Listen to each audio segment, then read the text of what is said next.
तर मंडळी आज आपण घरगुती चहाचा मसाला बनवणार आहोत। इथे मी अद्रक घेतलेला आहे आणि अद्रक हे मी छान साल काढून सुकवून घेतलेला आहे उन्हामध्ये व्यवस्थित। तर आणि याचं साल जे असतं त्याचा सुद्धा वापर तुम्ही मसाल्याची भाजी करता त्या मसाल्याच्या भाजीमध्ये ते अद्रकचे साल सुकवून तुम्ही ते टाकू शकता त्याची पावडर। आणि इथे मी दालचिनी घेतलेली आहे, थोडीशी वेलदोडे घेतलेले आहे, जायफळ घेतलेला आहे अर्ध आणि ही मोठी वेलची ती पण 2 घेतलेली आहे। तुम्ही तुमच्या अद्रकच्या क्वांटिटीनुसार बाकीच्या वस्तूंची क्वांटिटी कमी जास्त करू शकता। तर आता आपण हे सगळे इन्ग्रेडियंट्स मिक्सरच्या भांड्यामध्ये टाकून अगदी छान याला बारीक याची पावडर करायची आहे आपल्याला। हे बघा अशा पद्धतीने मस्तपैकी बारीक पावडर तयार करून घ्यायची आपल्याला।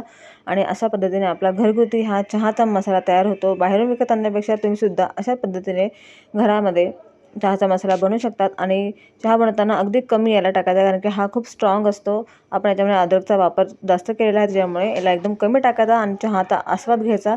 रेसिपी आवडल्यास लाईक शेअर सबस्क्राईब नक्की करा। Bye bye.